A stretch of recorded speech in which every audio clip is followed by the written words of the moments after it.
All right, question number 1. K, 4th and 6 at their own 15-yard line.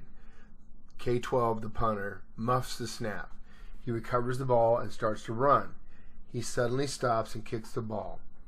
R42 tackles K12 while his foot is still in the air. The ball goes out of bounds at the K46, ruling, roughing the kicker. Okay, so if we go over to our 945, this is the prohibition against running into or roughing the kicker or the holder.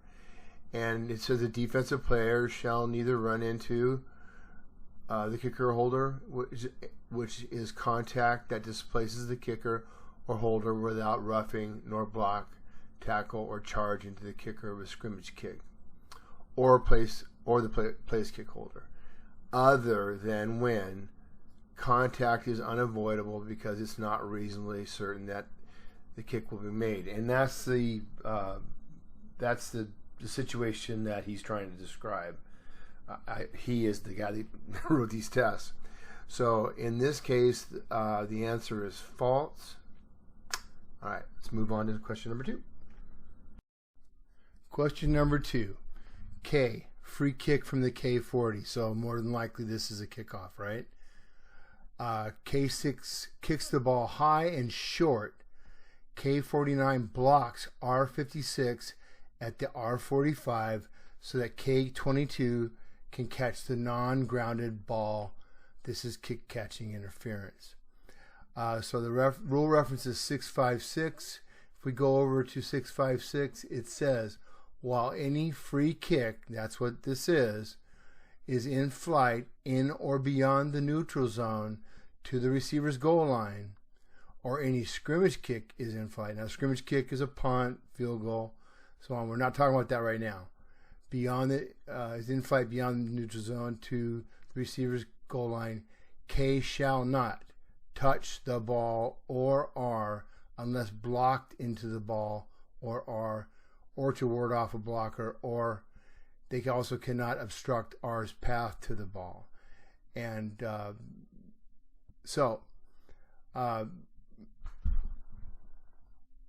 basically this is telling you that no matter where, once the ball is past that 10, well, didn't even matter.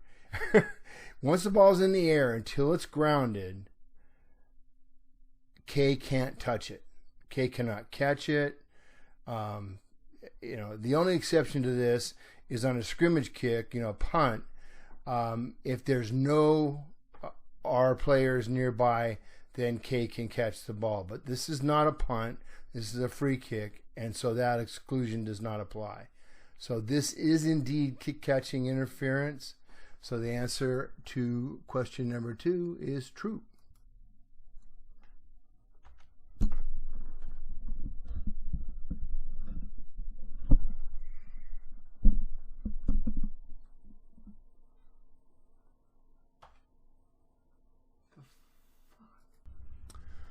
Okay, question number 3. It is a horse collar foul even if the runner fumbles the ball before being brought to the ground. And that is covered under 943K. Now, 943, guys, this is one of the most important rules in the book. These are all the personal fouls, okay?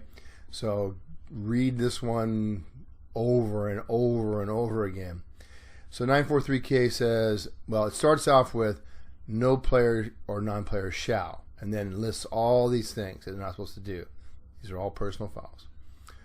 Grab the inside or back or side collar of the name or the nameplate area directly below the collar that was added last year of either the shoulder pads or the jersey of the runner, and subsequently pull backward or sideward that the opponent to the ground, even if possession is lost. So there's the key right there to that question. Even if possession is lost, we're still going to have a horse collar foul. Now remember, the runner has to be pulled backwards or sidewards to the ground. Okay? If he's held up by that horse collar and not brought to the ground, or if he's held up and goes forward, it's not a horse collar. Okay? That's a tough one. That's one we miss a lot. Let's move on. All right, question number 4. We got a penalty enforcement question finally. After a penalty, it is A, second and goal from the B20. A1 throws a pass to A88 in the end zone. The pass is incomplete. B73 is called for roughing the passer at the B27. Ruling: A, first and goal at the B10. And the reference is 944. So 944 is just the prohibition against roughing the passer. This is really a penalty enforcement question. And so what kind of play do we have here? Remember, we have two kinds of plays. We have running plays and we have loose ball plays. This is a pass, so it's a loose ball play. Loose ball plays are enforced from the previous spot. Running plays are enforced from the end of the run. And there is the all but one principle, which we're not going to talk about right now. We will, I'm sure we will later. Anyway, so previous spot was the B20. We've got a half the distance to the goal line foul.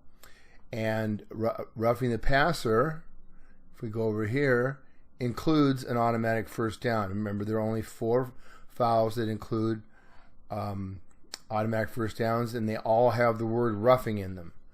Okay, roughing the passer, roughing the kicker holder, roughing the snapper, and what's the other one? Oh, that's it. Roughing the kicker, roughing the holder, roughing the snapper, and roughing the passer. Okay, so at the end of the day, this question is true. All right, let's move on. All right, another penalty enforcement question. K, 4th and 6 from the K45. After the snap, K76 is flagged for holding. K9 punts. R22 catches the kick at the R20 and returns it to the R35. R can choose to have the penalty enforced at the end of the run.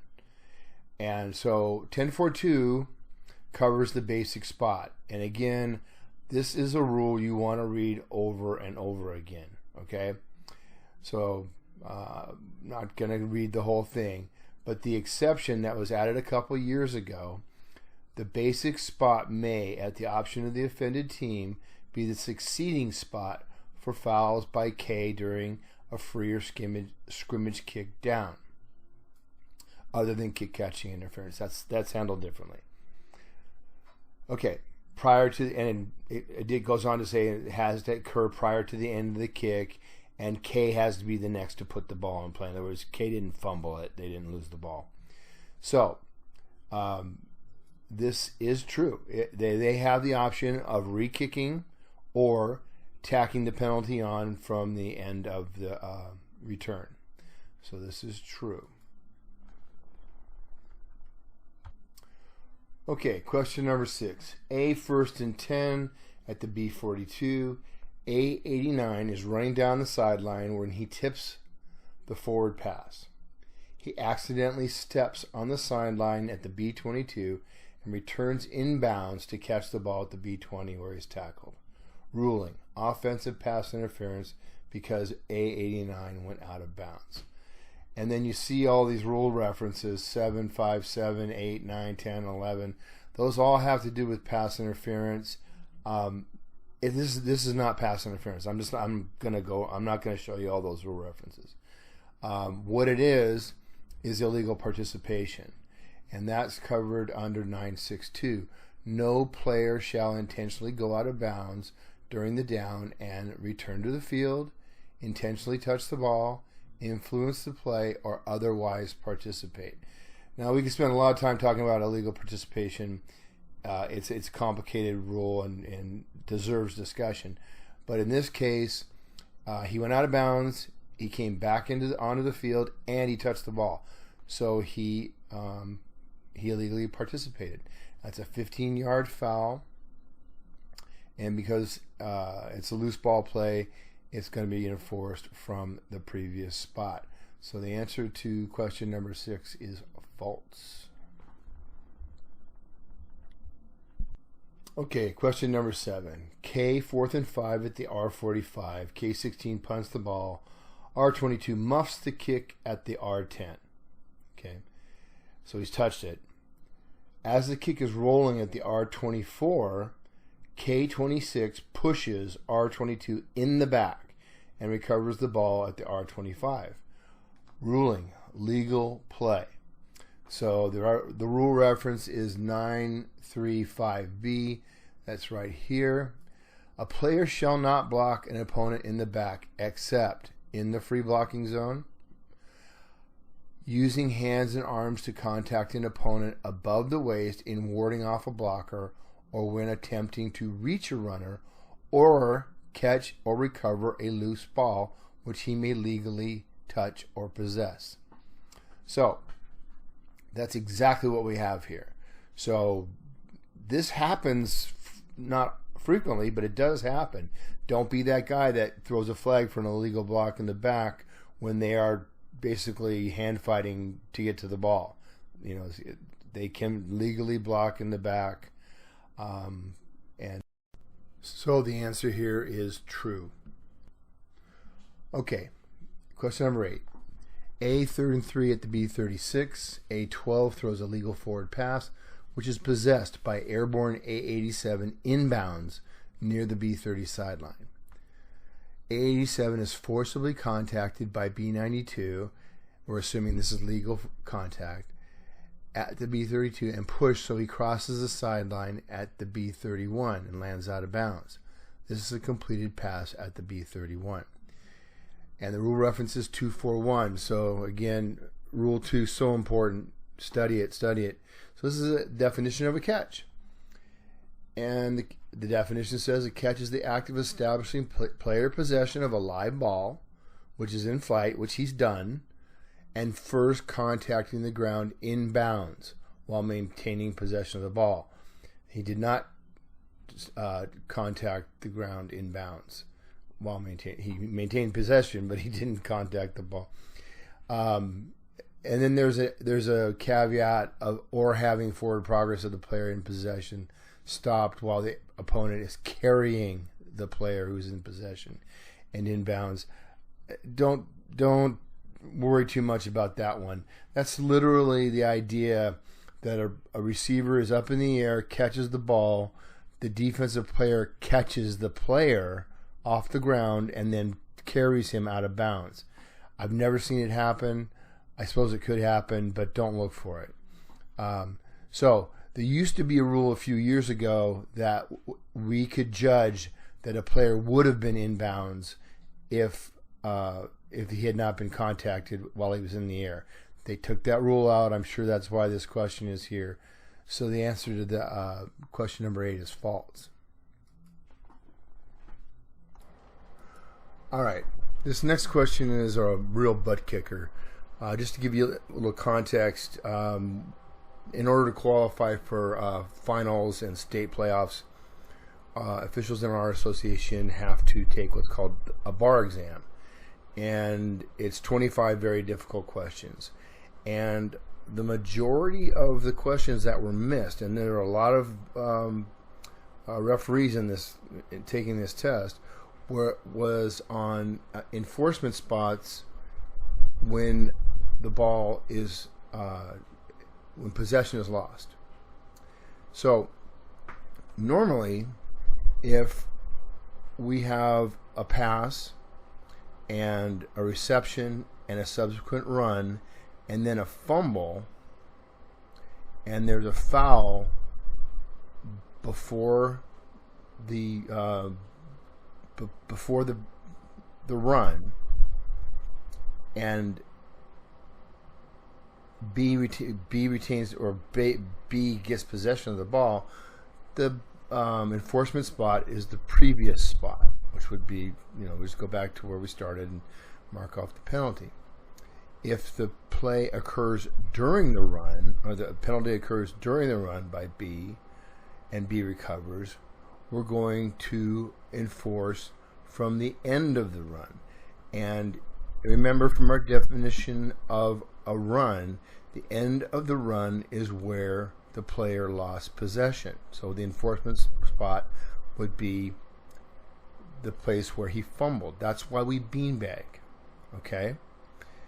But there is an exception to this, and that's this question. Roughing the passer has a different enforcement rule. And there's nothing in 944 that tells you this. There's a great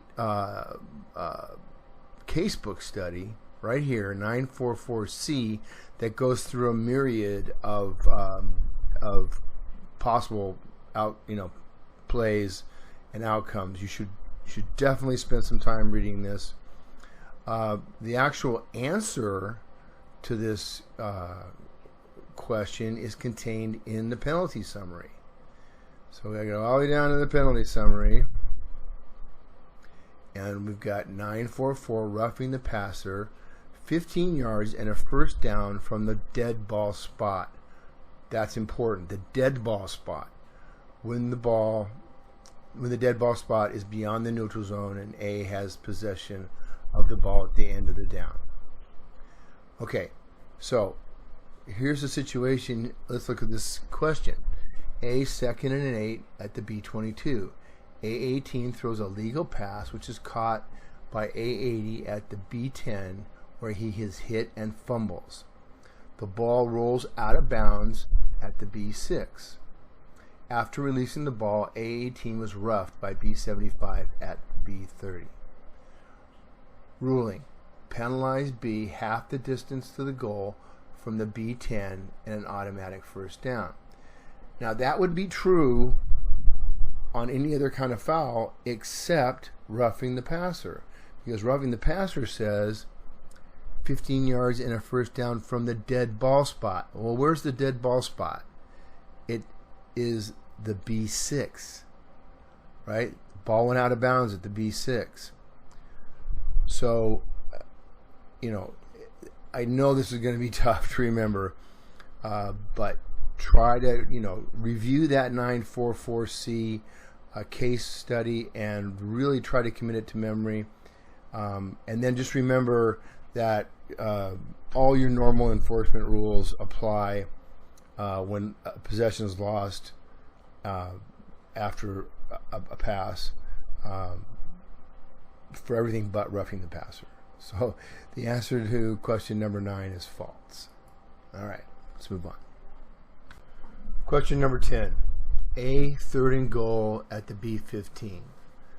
B19 interferes with A86 in the end zone as he attempts to catch a pass from A14. Ruling: A, first and goal at the B2. Okay, again, I'm talking to the less experienced officials. Let's take a look at the basic spot. So we have, if a foul occurs during a down, the basic spot is determined by the action that occurs during the down. This is the basic spot for penalty enforcement. So when we talk about basic spots, we're talking about where we're going to enforce the penalty from. So the basic spot is the previous spot for a foul which occurs simultaneously with the snap or the free kick. So that's things like illegal formation, illegal motion, illegal shift. Those aren't dead ball fouls, but they are enforced from basically from the previous spot. For a foul which occurs during a loose ball play, and a loose ball play includes a free kick, a scrimmage kick, a legal forward pass, a backward pass, and a legal kick or fumble made from in or behind the neutral zone prior to change of possession. Blah, blah, blah. Wow. Okay. So basically, loose ball plays are when the ball is loose. That's the easiest way to remember it. There are some nuance here, but a forward pass, a backward pass, a kick, those are loose ball plays. And on a loose ball play, the enforcement spot is the previous spot. Okay? So, this question's being asked so that you don't get confused with the college and NFL rules that put the ball either on the 1 or the 2 yard line if there's pass interference in the end zone. We don't do that. We enforce from the previous spot. So in this case, it's third and goal from the B15. We're going to move it up to the 7.5, and it's still going to be 3rd and goal. Okay, so the answer to question number 10 is false. Okay guys, question 11. Now, this seems like a pretty easy question, but this is one we screw up all the time. So we've got K 4th and 6 at the B48. K 5 punts the ball. Simple enough, right? At the snap, K87 was not set, so we have an illegal shift on the kicking team. During the kick, R46 holds K22 at the R40. Okay, so that's a post-scrimmage kick foul by R. Replay the down only if R accepts the penalty for K's foul, which would make it a double foul. Okay, so the point of this question is when we have this situation, the receiving team has options. Now, first of all, let's go to 10.2.3. It says if each team fouls during a down in which there is a change of possession, which is what we have here, and if the fouls are post-scrimmage fouls. So what's a post-scrimmage foul? It is a foul that occurs between the time the ball is snapped and between and is received or becomes dead by the receiving team. So that's the situation we have here. Then R may retain the ball, provided R declines the penalty for K's foul. And I'm not going to forget about that stuff. So basically, I'm not going to read the rest of the rule because it'll confuse you. Basically, it says that R can retain the ball if they decline K's penalty for the illegal shift. Now, the question says, replay the down only if R accepts the penalty for K's foul, which makes it a double foul, which kind of the reverse of what we've just been talking about, but that's true. So if R wants that ball re-kicked, they can accept the penalty. K will accept their penalty, and it'll simply be a do-over. We'll re-kick the ball. All right, so the answer to this one is true. So the answer is false. Okay, question number 12. A 3rd and goal at the B8. A12 passes to A87, but B21 steps in front and intercepts the ball. So we've got an interception in the end zone. And tries to advance, but is tackled in the end zone. Now, anytime B intercepts in the end zone and he is downed in the end zone, doesn't matter how much he tried to get out of that end zone, it's always a touchback. Okay, keep that in mind. I could try to find the rule for you. I'm not going to, but just take my word for it. Okay, during B21's run, B60 clipped A70 at the B4. If TA accepts the penalty, it is a safety. So the only time we have a safety on a foul due to a foul is when that foul occurs in the end zone. And in this case, it occurred on the 4-yard line, right? Okay, so our basic spot for the end of the play is the 20-yard line. This is a touchback. The foul occurred at the B4 behind the basic spot. So this is an all but one enforcement. We're going to enforce from the B4 half the distance to the goal. It's going to be it'll be B's ball, but now they'll become A. 1st and 10 at their own 2-yard line. So the answer is false. Okay, Question 13. This is an enforcement spot question, and it introduces the concept of the all but one principle, and I'll talk about that in just a second. So here's the question. A 2nd and 5 from the B25. A18 is back to pass and is sacked at the B35. During the play, A70 was called for holding at the B30. Because this foul was behind the line of scrimmage, enforcement enforced the penalty from the spot of the ball. Well, this is not a really well worded question, because the line of scrimmage has nothing to do with this. If this was a loose ball play, then it would, because that's the line of scrimmage would be the previous spot. But this is not a loose ball play. This is a running play. He was trying to pass, but he didn't, right? So he was sacked. So this is a running play. And where do we enforce fouls on a running play? From the end of the run, which would in this case be the B35. But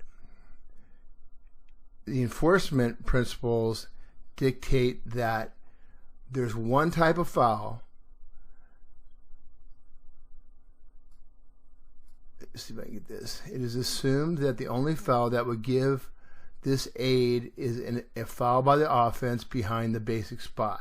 This is what's known as the all but one principle. And if you look at this little picture, you'll see basic spot. This is, let's say this is where he was sacked, and this is where the foul occurred. So when A fouls behind the basic spot, we use what's called the all but one principle for enforcement. So the line of scrimmage doesn't have anything to do with it. That would be true on a pass play. But because the foul occurs on the B30, which is behind the B35, we are going to enforce the penalty from the B30. So the answer to this question is false.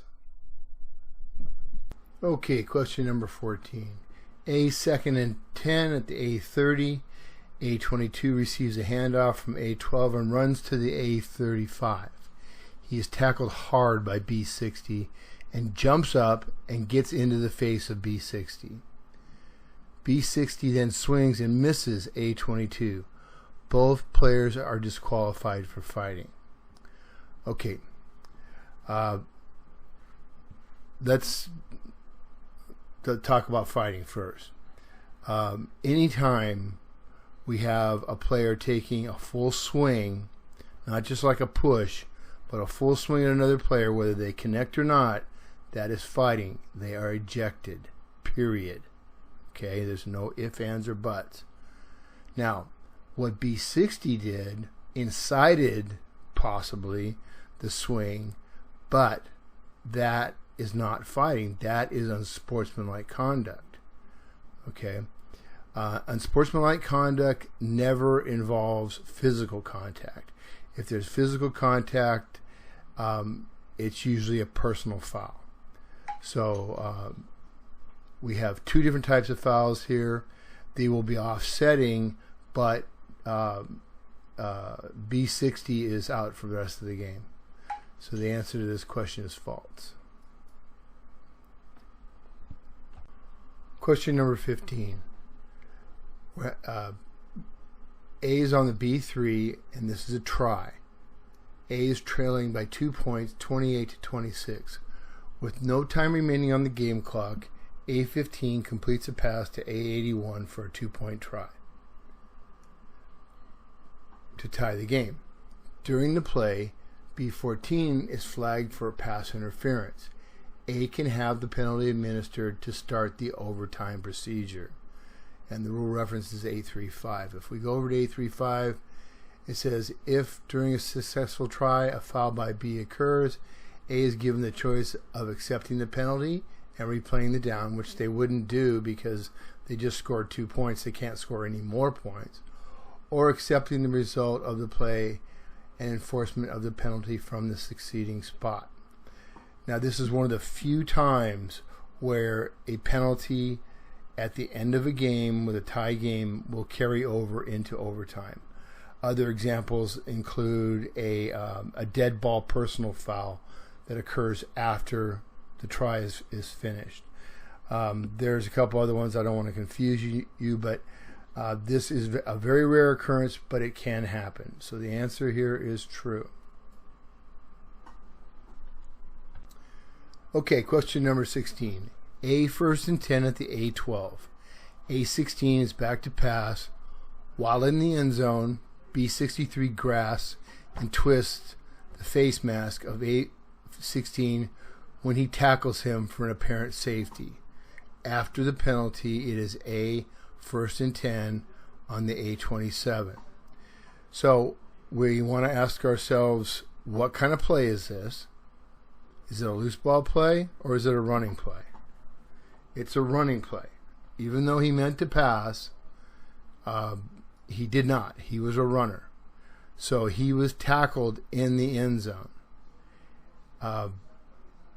The special enforcement rules say the enforcement spot for any foul by the defense is the goal line when the run ends in the end zone and would result in a safety.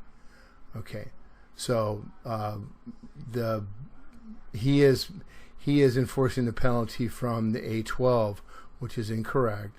So this question is false.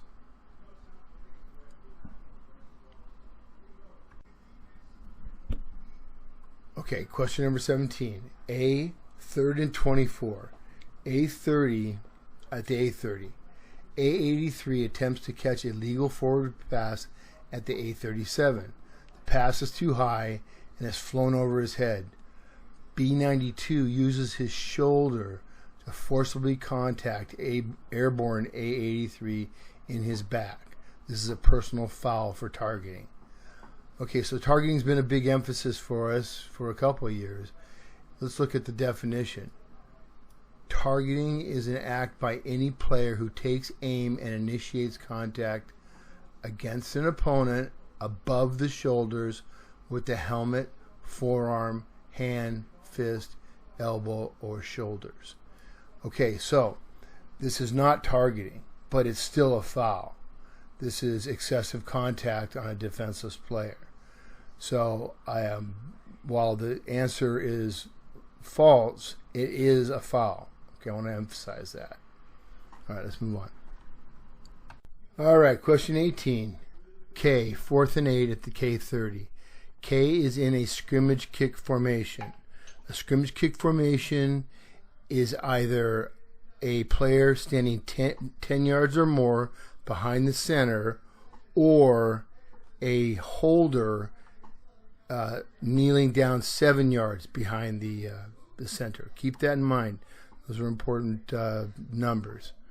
So they are in a scrimmage kick formation with K8 in position to receive the snap.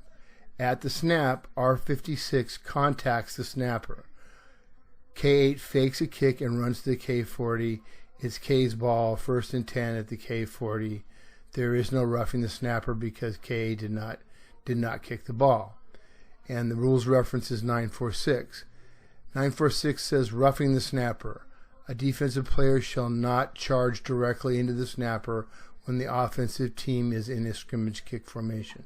So there's no qualification that if the guy doesn't kick it, it's not roughing the snapper. This is still roughing the snapper. The snapper's in a very vulnerable position when he's snapping long like that, and it would indeed be roughing the snapper. It would be added on to the end of the run and would be an automatic first down. All right, so the answer here is false. Okay, K 4th and 10 at the K14. The snap sails over the punter's head and is rolling in the end zone when K12, who's the punter, kicks the ball over the end line, the back of the end zone. No choice, it is a safety, and K will have a free kick from the K20. And when he says no choice, he means that the receiving team can't decline the penalty. It is a safety. And the foul is illegal kicking, which is in 971. No player shall intentionally kick the ball other than as a free or scrimmage kick. So the answer to this question is true. This is a 2-point safety. All right, question 20, finally over. This test has been a bitch. A 3rd and 6 from the B22. A11 passes to A22 at the B6, who turns around. So he's facing backwards, and he backs into the end zone while holding the ball out towards B8. B can choose to enforce the penalty on the try or the subsequent kickoff. Now, the first question is what's the foul? And it's unsportsmanlike conduct. We do not allow high school players to draw attention to themselves with, pointing to the sky, banging their chest. Any overt action that brings attention to themselves is an unsportsmanlike foul. The basic spot for the enforcement is the succeeding spot for an unsportsmanlike foul. And the succeeding spot would either be the try or the kickoff. And B has that choice. So, you would query the coach. Do you want to take that on the kickoff, or do you want to make them? You want to back them up 15 on the try? So the answer to question 20 is true, and we are done with this Rule 8 through 10 test. I hope you learned something, and guys, don't ever be afraid to call me or write me if some of this stuff doesn't make sense. All right, it's Mark Andrews signing off.